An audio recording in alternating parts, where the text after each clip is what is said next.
Taylor speak. So, hey, welcome back this morning. For those of you who weren't here, congratulations on making it finally after the festivities of last night in beautiful, where were we? Cromwell. Great. Further suburbs of Auckland, Cromwell is by far one of my favourite. So welcome, just again, for those of you who weren't here this morning, just a reminder, we were often talking yesterday around that sense of how do you get that message out about various things, and certainly that social media one is one to promote. So just a reminder, if you are on Twitter, do use the hashtag to tag in anything like this. It doesn't take a lot to get things trending in New Zealand, so what's the hashtag INZ2018. If you're on Facebook, do tag people in.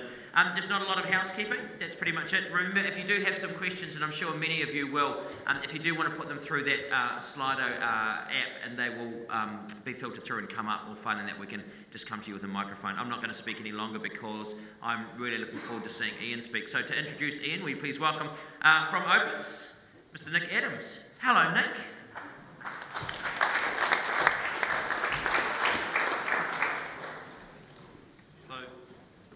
Thanks to Rada.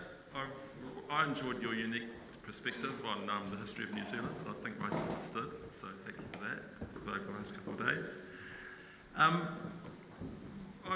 My primary role with WSP Opus is an irrigation specialist, and I've been working in irrigation for the last 20-odd years. We've got locally based engineers, scientists, planners, and our strength is they're in regional offices throughout the country. And some of the staff we have had a long, long legacy in the local communities, in the rural, with the company in the rural communities. And in particular, Ian Walsh from our Dunedin office. And on top of that, we're able to call upon a wider, from the wider company, specialist skills when required.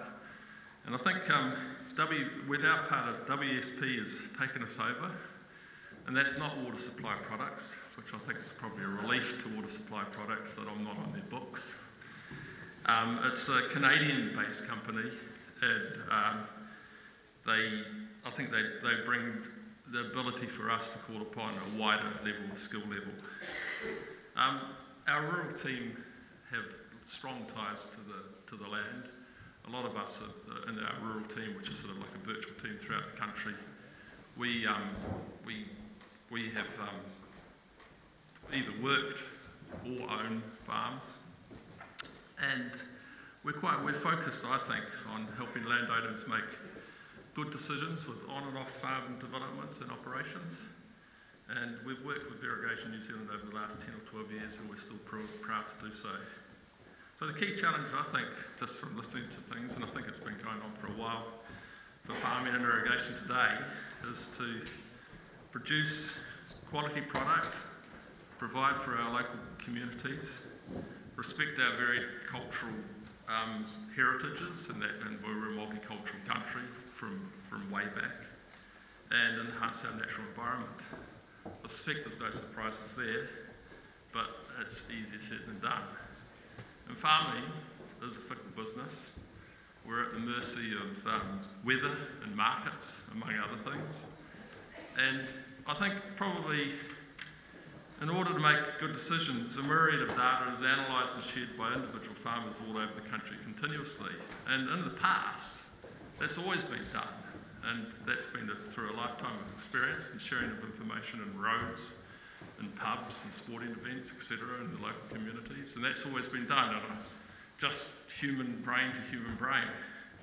But, going forward, as with Sedgway from the last speaker, there's a lot of there's methods and techniques and equipment for measuring and collecting data has improved.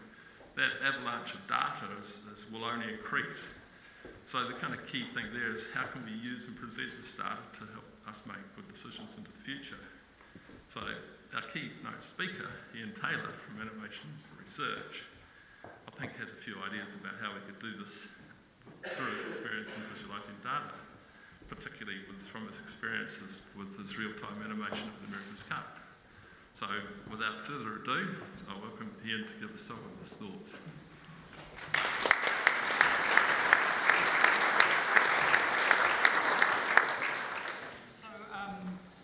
So I imagine that I'm the light relief here today. I remember just as I was sitting there thinking, God, I'm speaking at the irrigation conference. What do I know about irrigation? Nothing. You know, it's a little sprinkler in the backyard. I drive up in, there's those big things that plunk around paddocks. That's where my knowledge ends. So I was a bit worried. I'm sitting down the back there and I'm listening to Felicity speaking about data and technology and all of this sort of stuff. And I thought, geez, shit, that's something I know a little bit about. So I've been sitting down the back changing my slideshow. So I'm not quite sure where it's going to go from here, but just hang in for the ride. Now, I want to start actually. I want to give you a different perspective as we look to the future. Because everybody talks about looking to the future. This is the Māori worldview. The Māori worldview. Ko ngā tahua o tapua I nanahi, hei tō ira ora mō apopo. What that means is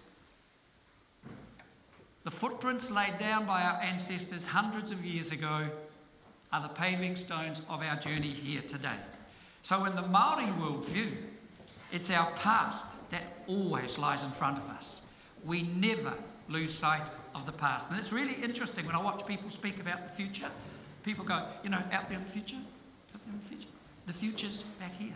The past is out there. And so, as I look at the past, let me take you back. So here we go.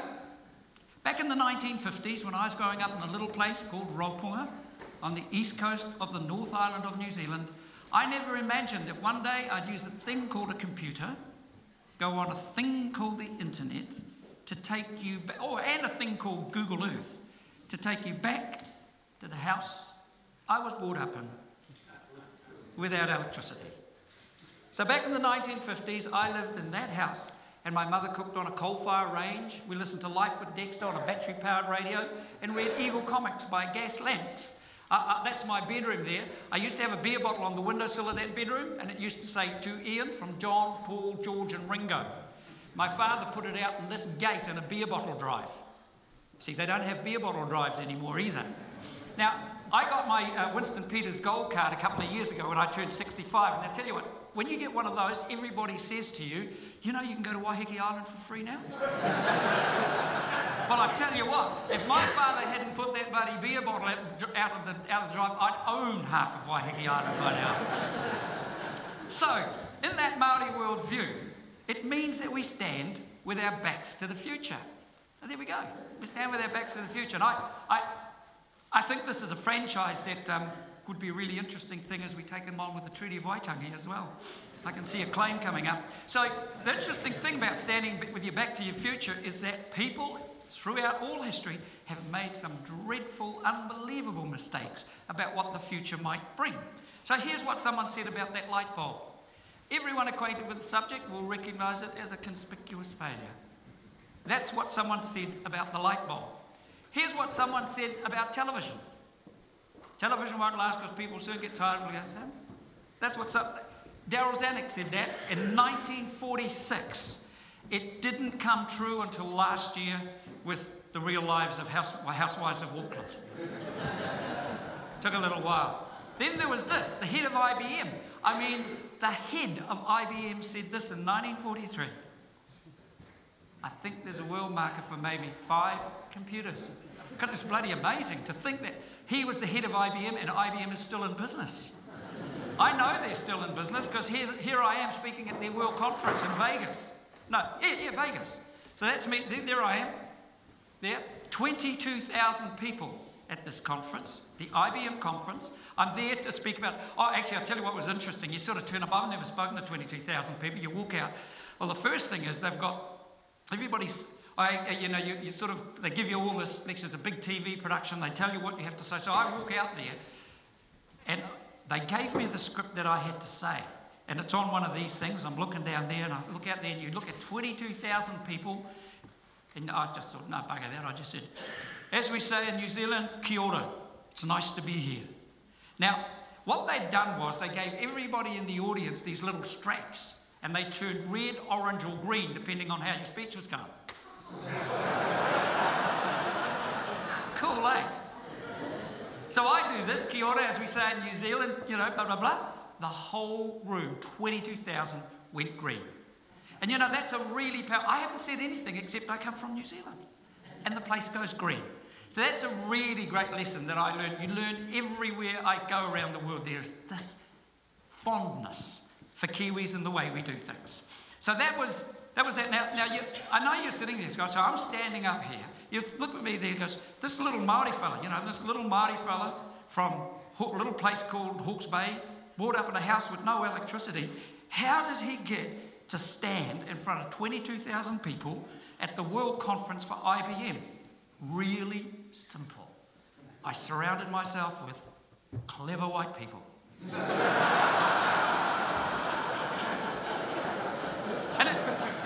and it's true because, I've got to tell you, I am a fake. I do not know anything about technology. So don't take any notice of anything I say here today because I don't know what I'm talking about. But I have surrounded myself with clever white people. Now, Māori, looking at that past, right out there in front of you, the really cool thing about having these paving stones in front of you is that you always see, you can look back and you can see the things that had an impact, that changed your life. So here's one. This is 1989. And so I've gone through life. I've been in the army. I've been in a rock and roll band. I've done a lot of things. Now here I am in 1989 about to read the news in TV in Dunedin. Now I'm sharing this with you for two reasons. One, you'll see very quickly why I never went on to be a really, big time news reader. You'll see that very quickly. But the other thing is, as I look out there, reading this particular news item changed my life. Computer-generated pictures are increasingly part of our everyday lives, and the sort of thing that they show is on display up north in an exhibition called ANZCraft 89. John Hart reports their world is about to become our world, like it or not. In the distant past, that is, at least 5 long years ago, computer graphics were chunky and crude. Not now. Computers today create a real-looking world, purely and simply by crunching numbers. This animated cartoon shows the entertainment possibilities of the new technology. Last year, it won an Oscar for its technical achievement. But computer cartoons are the start of a radically new billion-dollar industry that has nothing to do with entertainment. Almost anyone who hopes to make it big, now and in the future, will depend on computer-generated pictures. The ability of computers to draw and paint, and then change those drawings and paintings with lightning speed, is dazzling. They're the clearest picture, so far, of tomorrow's world. But by tomorrow, improvements in the pictures machines draw will probably show what the world will be like well into next week. Pretty flash stuff. I actually said that on the news. Pretty flash stuff, eh? See, I just think, I used to only fill in on the news, you can tell that.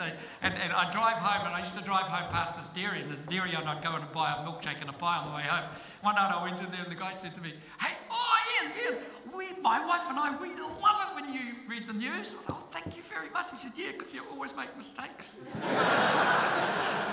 So anyway, those paving stones. So there, I'm out there, I read this, and I look at this guy, shit, pretty flash stuff, all right. There's a future, something is going to happen with this stuff. And even that's 1989, and you hear the way he talks about it, it's the stuff Felicity talked about today. Back then, he talked about what computers would do. So that's nearly 30 years ago. So I'm sitting there and I'm thinking, God, I don't know anything about this stuff. I don't know, but I've got to get into this somehow. A week later, I read a story on the news about these guys. These 5 guys are the computer graphics team computer programming team in 1989 from Otago University, who went to America and became the first non-American university ever to win the World Computing Champs. These guys went over from Dunedin and beat Harvard, Caltech, they beat the whole lot. They even got their presentation at the White House. That's how big a deal it was. It was the Olympics. I read this story in Dunedin about these guys. So I thought, oh shit, there you are. There's somebody who knows. So I go down there. We have a bit of a chat with the professor, and before you know it, we've set up a joint venture. I said, if we put what you're doing with what we're doing in TV, maybe sometime we'll get jobs in Auckland. So on a handshake, we did it. Well, we didn't get any jobs in Auckland. Funny thing was, our first job came from a computer commercial director, the guy, David Green, who made commercials. He called me up one day. He'd seen a couple of things that we'd done with the university, and we hadn't done much. I can tell you that. So I don't know where he was looking. We did things like the opening for University Challenge and a few. But anyway, this American director calls me up and says, Ian, I've got this television commercial that I think your guys could make. I thought, shit, where did he get that? We've never made a commercial. Where did he get that? He said, so anyway, it's for United Airlines in the States. So we just jumped past Auckland, United Airlines. So he said, do you reckon you could do it? Well, as I said, we'd never made a commercial ever, but I turned to my guys, could we make a commercial for United Airlines, you reckon? And this is the answer I got then, and I get every time I ask that question. Don't see why not. That's geeks being excited. Don't see why not. So no, we could do this. So we made it. The very first commercial we ever made was for United Airlines, and this is it. And I share it with you today because in order to make this commercial at the time, we had to buy the largest hard drive in the world, describing the world, in the country at the time. It was this, by that. It cost $15,000, and it was 1 gigabyte. It was amazing. It was so big we called it OMG.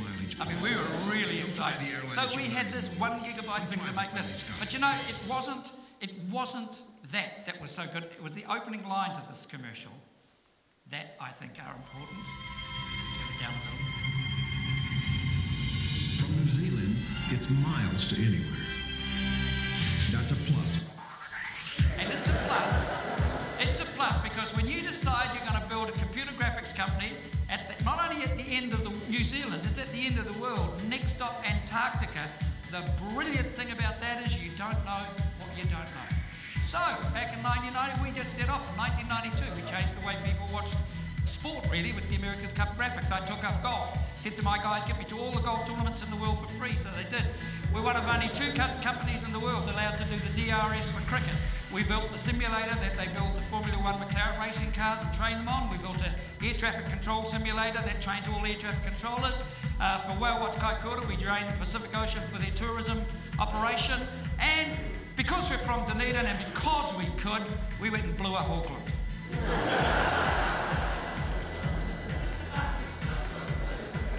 So, I look at this. One of the other things that I share with people, I only ever get asked to speak at business schools once because I get to this bit and say, now here's the really important lesson that I would share with you. I have never written a business plan. I wouldn't know what a business plan looked like. You can see all the lecturers down the back going, oh shit. And you see all the kids sitting up the front going, yes. Anyway, I've never written, but back in 1990, when we started this company, what in my business plan, what would have been up there? Who knows what? None of that would have been there. So it's this whole idea about trusting technology, believing, and just going with the flow. So while we didn't have a business plan, I decided that back in those days, there were these big flash companies called Equity Corp and Chase and all those sorts of things. And they took millions of dollars from people with these flash mission statements. So I thought, shit, we need a mission statement. So we had a competition at work to get a mission statement. It was won by our receptionist, Ali, who's still our receptionist. She came up with bugger the boxing, pour the concrete anyway.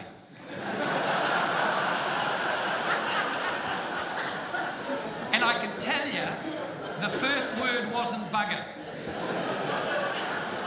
But, we were going to use that. Now, see, you laughed, we all laughed. It was really, it was kind of funny. Bugger the box and pour the concrete anyway. But here's the wonderful thing about the Māori worldview, where that sits in front of you. So I can still remember Ali coming up with bugger the box and pour the concrete anyway. And as I watch those footsteps that bring us to the paving stones where we stand today, we have absolutely lived bugger the box and pour the concrete anyway. And we didn't know it at the time. But now, in that view, I know what it meant. It had 2 lessons. The first thing it taught you was that you had to trust everyone around you implicitly. If you were going to pour concrete without boxing, you had to trust your team totally. So that was really valuable from that, and looking at that hindsight. And the other lesson we've learned now, as I look out there at the past, was that somewhere, someone in the world, you can absolutely guarantee, was spending billions of dollars creating technology that one day would allow you to pour concrete without the boxing. Haven't quite got there, but I think they're getting close. But that's a belief you keep all the time. So someone's doing something with technology that will allow you to do things that you never even dreamed of. Now, the place we bring that together was in the America's Cup. So, just go back there for a second. So one of the things that you do so the lesson is trust implicitly everyone around you, and the other one is think about tomorrow. Don't stop thinking about tomorrow, in fact. So I used this back in 1992 when we started. The computer we used was the size of a small fridge, and it cost $500,000. And it stayed like that till 2000. In 2003, it was a lot smaller, sat on a desk and cost $15,000. And it sort of moved through all the way through, like 2007. And you can see the changes in the technology because someone's building machines that can allow us to make this stuff look better and better and better. By this stage here, we're using 360 and watching it come live with the water in 360, building Auckland City, all of that. Now let me take you through to last year in Bermuda. So here we are in Bermuda. Turn that down. So we've gone from a $500,000 computer, the size of a fridge, and that's my iPhone.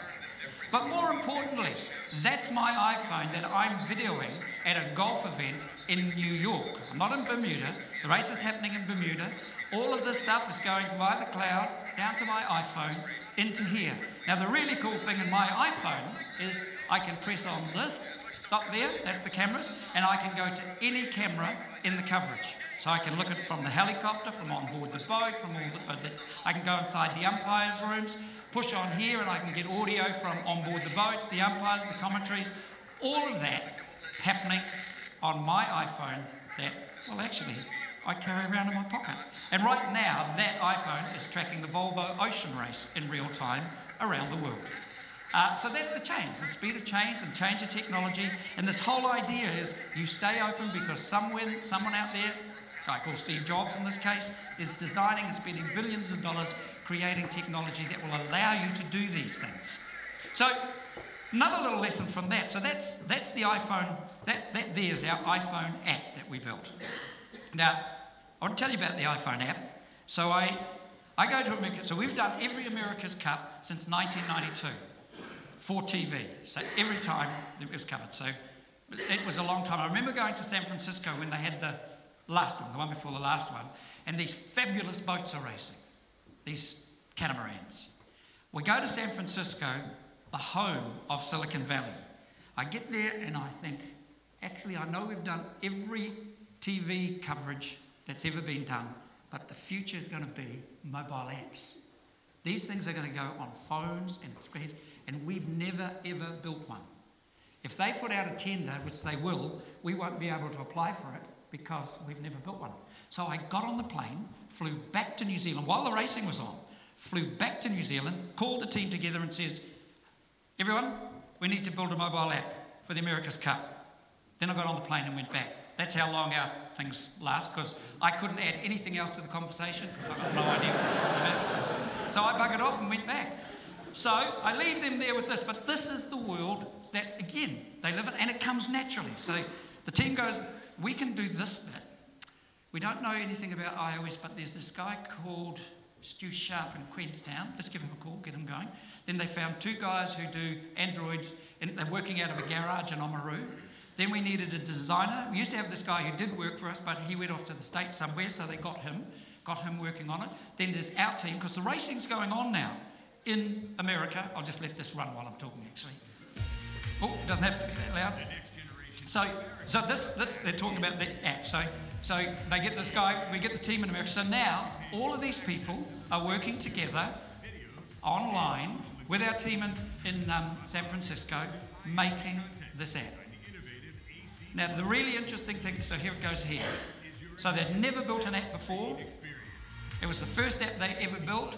And the interesting thing for me is that the very first time that those people who worked on it were in the same room at the same time was when I sent them to Los Angeles to pick up the Emmy Award that won. It's amazing. But again, you know, you think about technology and everybody goes, "Ooh, what's this about?" What we've got is a team that just sucks it up and goes. So it was not a surprise. We don't know this, but we can use the internet to talk to them. We can talk to them. And honestly, the first time they met was in LA picking up the Emmy Award, which is kind of fantastic. Now, here's listening to Felicity talk about this stuff. If I use the America's Cup as an example. So we set up in 1992 with this idea. This is in 1990, sorry. We set up with the belief that digital data would be the currency of the future. And that what we would do was turn it into pictures that people could understand. So, you look for a problem, you know, you look for how there's a problem here. Well, shit, there was a problem in the America's Cup race. It was as boring as batshit, you know. And nobody understood it. And not only that, nobody could even tell which boat was in front. So, it was simple. How do we use technology to tell which boat's in front? So back then we went, what data do we get from a boat? So back then we got one set of data, 2 bits, an X and a Y coordinate that showed us where the back of the boat was. So everything you saw there originally was created from one set of data, an X and a Y. So that was back then. So these days we're getting way more data than that. So I'm going to share this one. Here I am what we were asked to do at the Vegas conference was to use this thing in the cloud called Watson. Watson's up in the cloud. And the idea here is we're now taking 2,500 bits of data a second. This is live, so we're in Vegas. This is a boat racing off Miami or somewhere. The data from this boat, thousands of bits a second, are firing up to Watson in the cloud. Watson is analysing it, and this is the risk we talked about today. There's going to be data everywhere, a tsunami of data, which just buries you. But this is going up to Watson, and Watson knows what we want him to tell us. So Watson is sorting out the stuff and firing it back to us. And so here is what the team on the ground, there's doctors and engineers sitting on the ground watching what Watson. So when these are going red, that's Watson sending us signals to say to the team, you need to talk to the guy out there to tell him what's happening. All this is happening in real time. I'm in Vegas, the boat's in Miami. And this is going up to the cloud, down, and being delivered to 22,000 people. And it includes, you know, we talked about the data and integration of data. So not only do we have all this data coming from the boat, we've got data coming from the water, we've got data coming from the weather, and we've got data coming from the pilots, everybody inside. So we're measuring the heart rates, the breathing rates, the temperature. All of this, while the boat's racing, we're standing on stage in Vegas, showing this stuff happening live, and we've got doctors with us, sending messages to the guys there about how they need to keep their heart rates down, how they need to calm down, how they do this. So that's an example of where you're going. And so that deals. So I was really glad when I heard Felicity talk, that, oh shit, there's something I do know about that applies to the data that you're getting. And it's true. Data, technology for technology's sake is pointless. All this data that you get from the ground, from the weather, it's pointless if you aren't using it for something and you haven't got somebody like Watson to sort out the bits you know that you need to know. Actually, Watson's really cool. You know, I don't know if you know about Watson, but Watson was that IBM smart computer that actually beat the world chess champion. So it's the world chess champion. Then they said, oh, that's math, that's easy. Then he won Jeopardy, the TV show on thing. I mean, he's really clever, Watson. And what I told them at this thing, because the whole conference was about Watson, and I said, you know, Monday to Friday, Watson's doing all these clever things in hospitals, he's laying concrete, he's building buildings. In the weekend, we take him boating with Nigel. Okay, so we talked about the integration of data from all sorts of different things. So, you know, I told you before that I took up golf, and I said to my guys, you know, get me to all the best golf tournaments in the world. So here I am last week. This is us at the Masters. Hey, the Masters. Absolutely amazing. So we do all these tournaments. But the reason I want to share this with you is that this is about integrating data now. So here we go. This is that guy who finally won. Here comes this thing up. So now we're taking data from a company in America that's tracking every ball using lasers, every ball that lands. We're taking data from a company from Sweden that's got radars at the back of the things. So we're tracking the data from the lasers. Now we've taken terrain modelling and data that we've got from a company out of Hastings that used a company out of America to fly the course to build it, and we come back with all of this stuff. So it's integrating data in sport, really just tell stories. So here's another one. What can we tell about Tiger that you never knew before? Well, it's a 23-foot drop to the thing, which means that's the reason he takes a different golf club. So there's all of this data, and I just thought as I was looking, I just dumped this one in as well, because as I thought, this is an example from television, from sport, where we're using data collected from a whole lot of places, integrated, delivering it to people how they want it, where they want it, when they want it. Okay, so the other thing about Bugger the Boxing, Pour the Concrete Anyway, is that in our company, because you implicitly trust everyone, no one in our company ever asks to spend money. I don't approve any budgets. I trust them. They know that it's pointless bringing me anything because they just go, I'm going to buy an X-mounted deal, my eyes will just glaze over anyway. So anyway, they just get to go and buy stuff. That's another reason I get kicked out of these business classes as well. But it has its really interesting consequences. I came back from a trip overseas once and I walked in, and here sitting on the reception desk is this camera thing, carbon fiber. Said to Ali, what's that? She said, well, that's one of those 360 cameras. You know, you said last before you went off, you told them we had to get into 360s and then bug it off. Well, that's it. I thought, shit, where did we buy that from? So we didn't buy that. We made it on the 3D printer downstairs. What 3D printer? So anyway, we had a bit of emergency call together, get people in, get the 3D print. So they take me down to the thing. It takes me down. John takes me down to the shed, and here's this magnificent 3D printer. I said, so is this where did we get this from? He said, oh, that's not the first one. He said, we bought the first one, and we used that to build the second one, and this is the third one which we built using the second one. So again, you know, it's pointless having production meetings and things. You know, this stuff just happens down in the basement. So anyway, here he is. That's John. We went off and bought the thing. There's the camera we made. And you know, here's the other thing. I'm looking. He opens this thing up, and there's all these GoPros in there. And I'm looking. I thought, shit, you've pulled the backs off them. What happens to the warranty? Well, you can forget about those. But he said, you know, it doesn't work unless we put. So they've pulled those apart and put them together in a whole different way. Anyway, here we are. We're in Bermuda, the first time ever. That's the mount getting ready to be put on the back of Artemis or whatever. And here's the result. So here we go, using our app. So this is a kind of 360 view using the virtual view, but now we're on the real boat. So here we are. There are 9 cameras shooting right around here like this and up there. And then when you put it on your cell phone or on your app, so now I'm standing there with my app, so you can just, like you're sitting on the back of the boat, you look anywhere you want, up, down, around. So you're really getting the experience of being on the boat.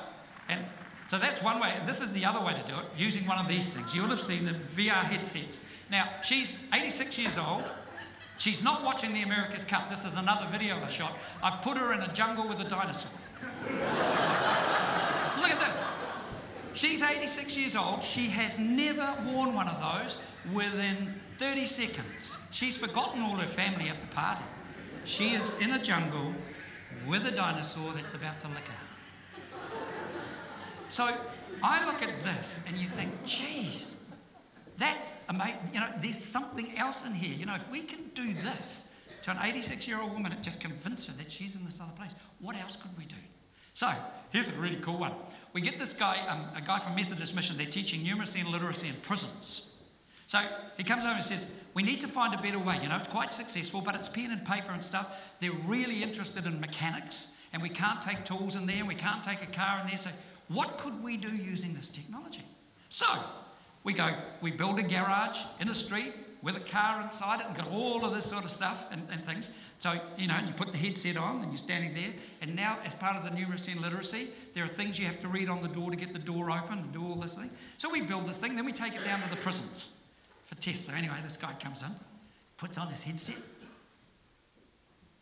Hey, bro, we're out. Now, see, if you hadn't tried that, if you just hadn't gone, poof, see, that's the difference. It's funny, but actually it's engaging. It's totally. These guys turn up with these things and they're bored. Maybe they don't even go. But now they want to go. And they go in there and they're in this sort of stuff. You know, we send them down to the shop and say, make sure now you're in a virtual shop, don't steal anything. You know? But anyway, they're doing all that sort of. Then find out that the reason most of these kids are in prison is because they didn't have a driver's license. 3 times picked up on a driver's license and you're in remand. You're in remand for 2-3 months with the worst prisoners in the world while they decide what to do with you. It's a downhill slide. So we just think, shit, they haven't got their licenses. We've got them. What if we get them to do this so that they score points? So now they get into the garage and they're learning all this stuff and they can buy bits of cars and they hot up the cars that they have.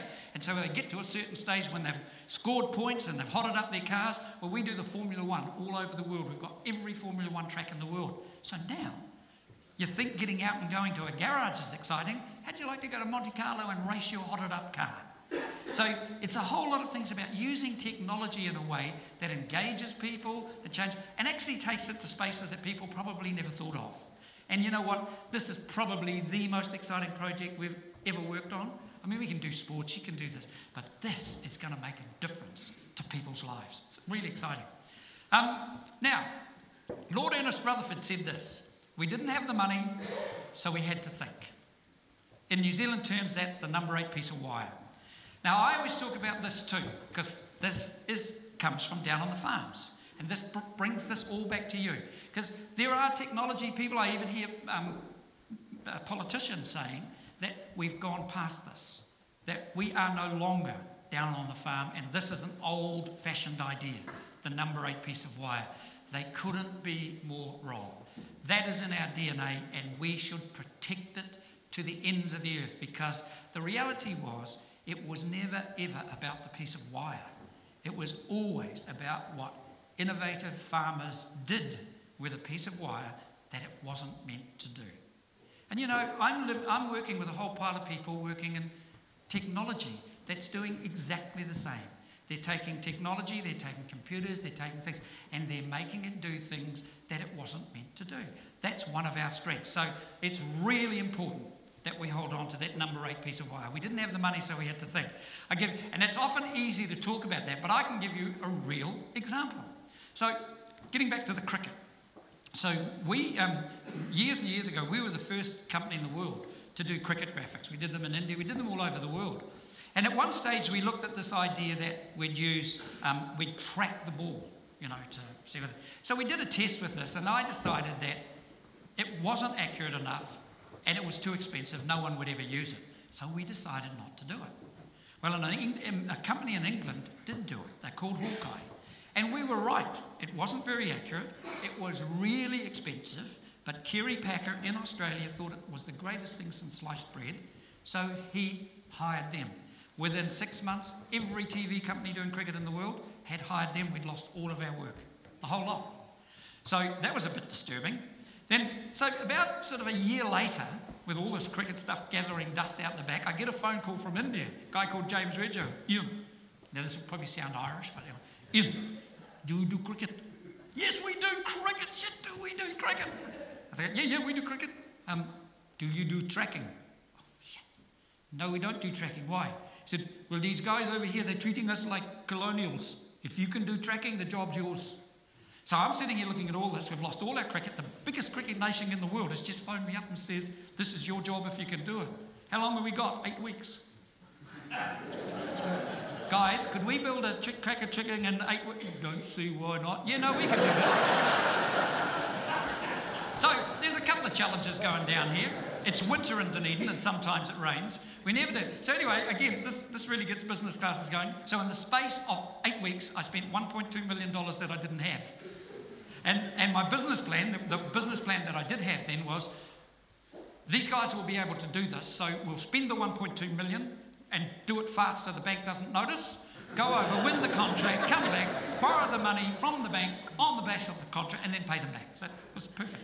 So anyway, as I said, we're in Dunedin, it's winter, there's no cricket pitches and stuff, so I come back a couple of days later, and here we go. This is upstairs. This is a $2 piece of wood from Mitre 10. That there is a pipe they found out the back. It's gaffer taped to a camera stand. Now here's where we started spending the money. There's $250,000 worth of cameras sitting on rubbish tins around around the cricket stump here, the cricket wicket. I mean, it is technical. This is built to a 1 to 20 scale, this piece of wood. It's very technical. And those are jaffers. So they're rolling the jaffers down here, bouncing them along a $2 piece of wood built to scale, tracking them with $250,000 worth of cameras sitting on rubbish tins around the thing. I looked at this and thought, guys, you can't be serious. I mean, you cannot. No one will take us seriously. It's just crazy. We need a batsman and a bowler, so they fix that. See, we didn't have the money, so we had to think, and it comes out looking like this. There goes that Jaffa. You know, one of the things, again, we talked about, I heard this morning, data is really, there's a tsunami of data that you have to sort out, but the other thing is this data to be of any value needs to be complete, timely and accurate. Now, in this case, tracking these balls, complete means, and again, it was this thing about don't get involved in hardware, but no one had the hardware, so we had to build it. It was a bloody nightmare. So we had to build the hardware to do it. And again, we look complete, timely and accurate. So to be complete, you need to be able to track that ball at 250 frames every second in order to give you the information you need. It cannot have any holes in it, otherwise the prediction it makes will be wrong. So that's the gear you have to build. Now, your challenge for your thing, as I drive up to Wanaka and watch your things going around, I guess timely and accurate will have a different meaning to you guys, but it's still a time. So it might be that you only need real-time data every hour, 5 hours, 6. It's different. But you have to work out what's complete, timely and accurate, because it's useless. And the other thing, which again with the apps, you've then got to deliver it to your customers and your clients. The farmers will need it, how they want it, where they want it, when they want it. Okay, that's the thing just to keep in mind. Now, I mentioned before, I said to my guys, get me to all the best golf tournaments in the world, so they did. So here we are. This is 19 years ago, I think. That's our setup at the PGA Championship in the States. And here's this other thing about having people overseas just really liking having you. Parking for Kiwis only. We didn't buy that. The Americans bought that for us. And it's kind of interesting. We work there. There are companies from Sweden, from Denmark, from every... You will not see the Americans buy parking signs for the Swedes, they buy them for the Kiwis. So there's this really great kind of rapport that we have. But anyway, that's our setup 19 years ago at the PGA. We've done that ever since. Here we are last year. So that's our setup last year from out of New Zealand, out of Dunedin. That's the setup. We have 1/3 of the most expensive OB truck in the world. It's about 12 million US. And we're a little company from Dunedin's taking up that space. I'm going to share a little story with you. So it comes from the golf. So that's me. So in that, I'm at that golf tournament at the PGA Championship. So we've modelled and built the golf course. It's the final day of the PGA Championships. And the producer calls me up and says, Ian, it's the last day. The last two guys are coming off 15, just going to 16. Do you have Jack Nicklaus's plaque on 18? Shit, I didn't even know there was one. I said, yeah, it's a pity, he said, because it's really famous. There's a famous plaque on 18. They toss their hats to it and things. It's where Jack Nicklaus hit a 1-iron into the final green to win the PGA Championship, blah, blah, blah, whatever year. It would be really nice if we had it, because what we could have done was shown these last two coming through on the final day, where did they put their ball compared to Jack Nicklaus when he won it. How cool would that be? And so anyway, he turned off. And this is how everyone in our company thinks. I didn't know this at the time, but Angus, who was working there, knew what I was going to do next. He pulled out his iPhone and he started recording what I did immediately after hanging up from the producer. So I'm on the side of a golf course in New York. Mark McQuillan has just arrived at work in Dunedin at 8:30 in the morning, and he gets this call. Hey Mark, I just sent you an email with a plaque of Jack Nicklaus. It's in the 18th hole. The guys are on the 15th now, so we've got 3 holes. Yeah. Could you make a 3D model of it and get it back to us here, so we can actually put it in before they get to the 18th? Yeah. I think About 20 minutes. Yep. Yeah, 20. Yeah, 20. Cool. Okay. Thanks, mate. Bye. Jason Day, there's the Right over the center. plaque of Jack Nicklaus, the famous one iron, Want to see where the 67 win, and Jason Day just 20 yards behind. Perfect. Perfect. So you see, the interesting thing about that someone pointed out to me was how short the phone call was. This is about trust. This is about understanding. It is 26 seconds long. This guy, Mark McQuillan, turns up at work. He comes in, thinks he's got his day planned. He gets a phone call from me in New York. 26 seconds later, he hangs up without saying a word. And he sends me that. It's incredible. The interesting thing was I got home after that and one of the guys said, hey, you know, last week when you rang up Mark, said, I was down in the tea room making coffee and Mark walked in. He looked a bit grumpy. I said, what's up with you, Mark? Mark walked in and says, oh, bloody Taylor. Just called me from New York or somewhere. Needs a 3D plaque or something built to put on the golf course. Well, got 15 minutes. So I thought I'd better make coffee first. And that's all about attitude. It is totally about attitude. This is where I'm not quite sure. I know we're running. Oh, yeah, Back to the Future. So when I go back there, you know, I talked about digital data being the currency of the future and stuff. So our job was to turn digital data into pictures that people could understand, to visualize it, to visualize this data. And that's the challenge that faces you. You've got all of this data, the technology's there. How do you use it now to help you be more efficient? Because, you know, there was once, I'm reminded of the movie The Graduate, where Dustin Hoffman's at that party and the guy comes over and he says, there's only one word: plastics. The future is plastics. Well, actually, in this room, that one word is water. You know, it used to be an unlimited resource. We never thought twice about how we used it. It was always there. It was plentiful. Well, that's changed. So now you're going to have to find ways to use water efficiently, and you're going to be held accountable for the way you use it. So the tools that we're seeing that people have been talking about, the kind of technology we're looking here, it shouldn't be a fight. It shouldn't be an argument. We should all be pulling this stuff together to go, now, how do we manage this valuable resource more efficiently, and how do we convince the townies that we are doing that? And you're going to need technology and data to be able to achieve that, and it is going to be critical to what you do in the future. And so again, as I said, we did really have one business plan. The business plan was, how do we use technology to get to all the sports events in the world, best sports events in the world, for free? We did that by taking digital data, visualizing it, and turning it into pictures that people could understand, and to close, we can see whether or not we've succeeded. This is what we do all around the world.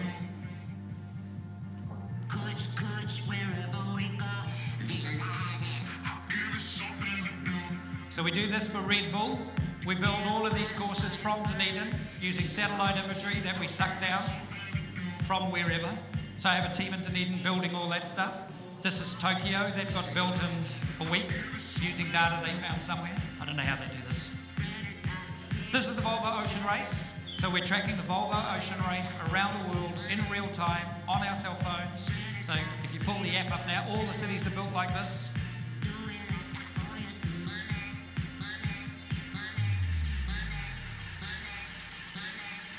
So they're all satellite tracking stuff on there. It's being pinged. And we're going to use this for tracking fishing boats, but that's another story. Then the Formula One. So we have a team travelling around. This is how you get to all the best sports in the events in the world. We only do sports we like. Someone has to like it. And one of our guys loves Formula One, so that's why we do this. All over the world, we build all these things are built to millimetre accuracy, so that they use it in the Formula One trainer. They can actually feel the bumps and measure the brain reactions and speeds. And all this is built into them. And then you have these teams that have to do this boring job of travelling to these ungodly places to do the job. We always like to chuck Auckland in here just to make them feel that, we're not ignoring them. But this is all set up for the Volvo Ocean Race that's just been through. Then again, as I mentioned before, we do the cricket all over the world. One of two companies allowed to do the DRS. But this here, 2 weeks ago, I met Fox in Major League Baseball. So we're doing a trial for them in the next 2 months that will screen using this technology to describe baseball. They do 260 games of baseball a week. It's amazing. This is the Ryder Cup, best sports event in the world, and because we got technology and figured out how to use it, I get to walk along the fairways beside all these guys, because I love golf. People ask, how do you measure your success? We don't measure it by money, because we don't make any money. I measure it by how close I get to walk with Tiger Woods down the fairway. That's really cool. This is the stuff about taking all that data, integrating it. See that little slidey thing on there that side?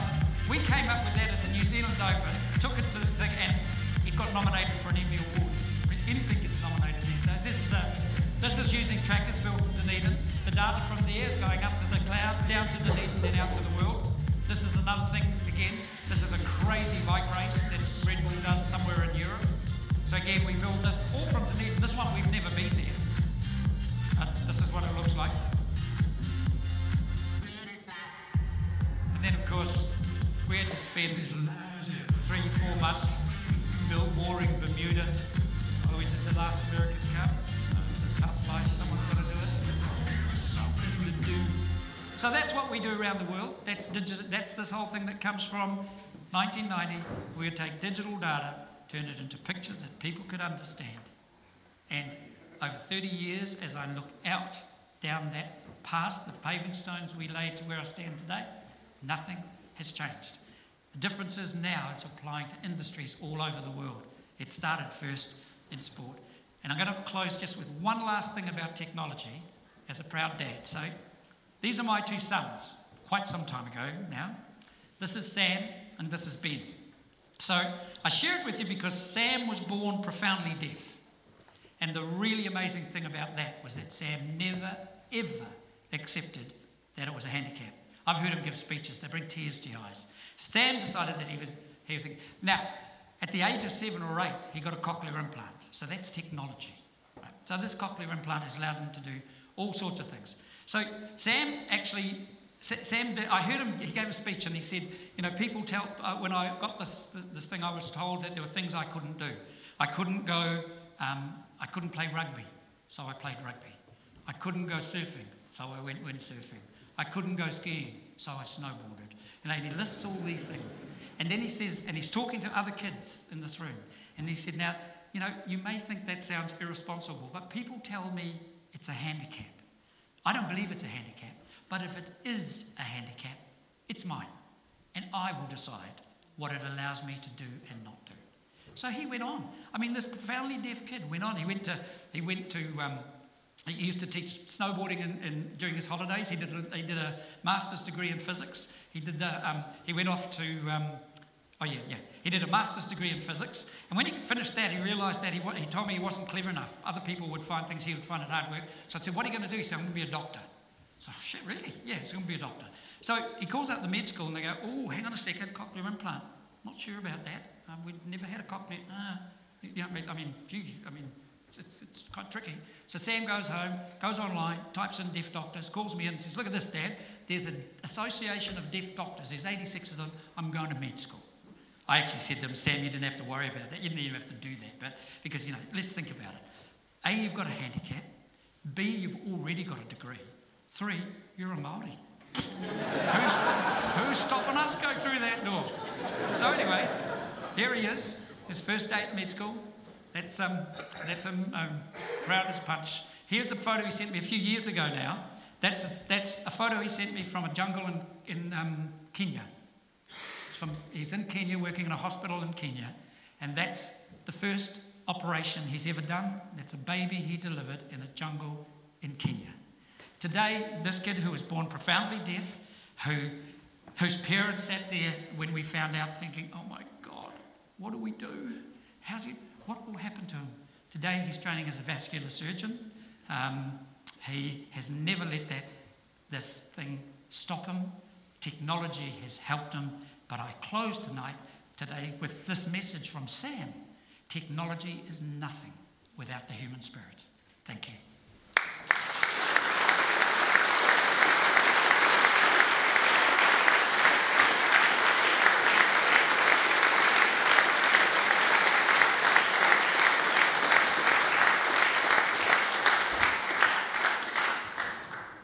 good for a boy from the coast.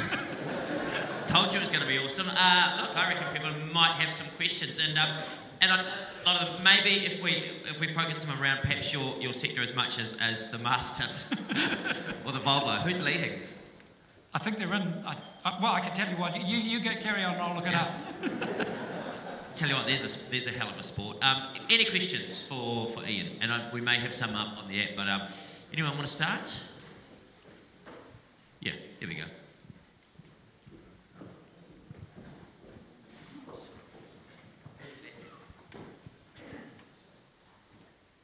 That was wonderful, Ian. How do we get building this sort of stuff into curriculum for schools?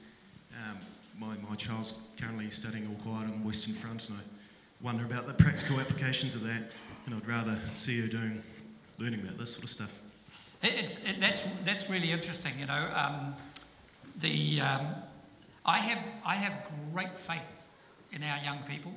Our education system is struggling to keep up with this, and they aren't teaching this the way they need to be teaching it, but I know they're working on it. But the interesting thing is, the reaction always seems to be the education system is failing, chuck it out. But actually, if you take a look at all of those people who did that wonderful stuff, the team I work with, they came through that education system. The fascinating thing is, though, my head of technology and innovation, is a kid who came straight from school to me, and he does not have NCEA 3. He doesn't have it. So that gives me great confidence, because what you start to do is you find kids, because the knowledge is out there. We've changed the time when the place you got your knowledge from a teacher standing in front teaching you this. And so we're seeing kids come through all of the time. I had two 17-year-old kids turn up for a Christmas break job this Christmas, and they were absolutely phenomenal. They know this stuff inside out. So I have a lot of faith in the fact that this technology is out there. You do have to encourage your kids to do this, and school's just something that they do along the way. But the schools are changing as well. And also, you know, I gotta, you know, again, you acknowledge the education system. I have a first-hand knowledge of that with Sam. So Sam's a profoundly deaf kid who came through school, and he was looked after. Now, the interesting thing that Sam always says, and he did it in a speech, he said, I was really lucky that I was born deaf. He said, I have a niece who has autism. Everybody at school knew what to do with me because they understood this. My niece has autism, so she's just a problem. And she doesn't get the same care and stuff. But so there are lessons to be learned, but you don't chuck it away, because that was an education system that got a profoundly deaf kid through there who's now a vascular surgeon. I thought All Quiet on the Western Front was a good novel about the dangers of technology. Any other questions? I know some of you probably do have some. No? Anything else? Because it is, you know, we do suffer from that. We sense, and we've talked about it for a long time, you know, that tyranny of distance. But in actual fact, you have kept your team solidly rooted in Dunedin. You could have moved them anywhere in the world. Yeah. Why'd you stay there? Well, I can remember when the internet first arrived. You know, I do have a video that even tells the story. But one of the most important things I ever did was decide that I'd found the place I wanted to live. It was Dunedin. That was it. And when I saw this, so it allows you view things differently. So when I walked into that place at the university and saw this technology, you knew that if you were going to operate from Dunedin, you had to have something special that would bring people there. You know, it had to be different, and this was different. So we built that around that. And I remember when the internet first started to break, as everybody looked at it and went, how do we use the internet to make money? Because we had a different perspective on it, we looked at this and thought, shit, someone just built us a tool that will mean we can stay here. Because now we'll communicate with everybody online, and this will get faster and faster and better, and it has. So we communicate all over the world in real time using the internet. We don't have to leave Dunedin or New Zealand. Anything else? There we go. Yeah, just yell. Yeah. I work with the Canterbury Water Management Strategy. All the councils in Canterbury work together. The Canterbury Regional Council has a major project to get all the water data assembled and available by 2020. It's called Water Data 2020. Now my concern at the moment is that anybody can get online and look from space, and they can figure out things about irrigation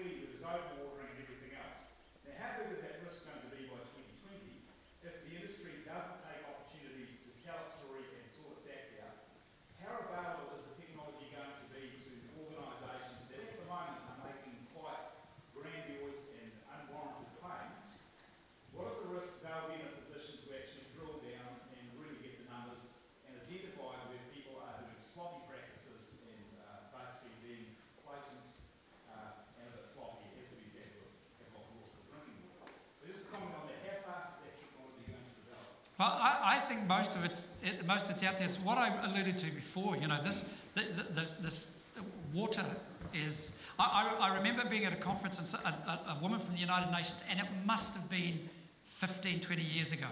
She actually said that the next wars will be fought over water, not oil. That water will be the resource of the thing, and it's rapidly becoming that. So I think, I don't know what they're doing in those places, but the risks you see are real. That's what I said, you know, this industry needs to be proactive about the way it gathers data, the way it manages data, and the way it communicates it, because you will be held accountable, and that's where you get these people looking from outside who don't understand what they're seeing or what they're doing, and it's absolutely critical. And the worry about me for things like councils and governments getting involved in this is that they always make it complicated. It just gets so complicated. Then they have committees, then they have more committees, and nothing gets done. I mean, the wonderful thing about the way we work is that our discussions last probably 5 minutes. You trust somebody, they go away, it gets done. And, you know, I think there's a lot more room for that to be happening, especially at government levels. And arguably, if someone is doing some sloppy practices and other people know, they're letting everyone else in your entire industry down. So, you know, people in your industry also have that ability to look and to see someone who's got those sloppy practices and get in beforehand and be proactive and say, hey, don't do this. Teredo's right. You know, that's what I meant before. You have got to take responsibility for this. You've got to take control of the space. And then you've got to work together to make sure that those who aren't living up to the standards are held accountable. Just don't buy them a beer until they sort their water out. Look, hey, I go to a lot of conferences. I see a huge number of speakers. That is one of the best presentations I think I've ever seen. Please join me in thanking Ian Taylor.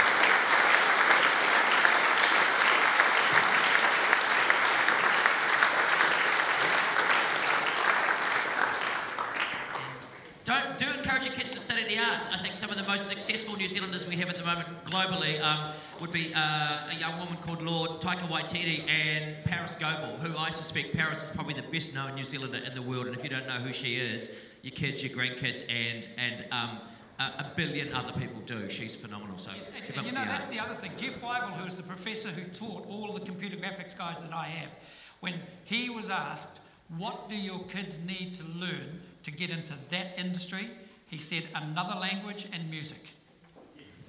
Ladies and gentlemen, Ian Taylor.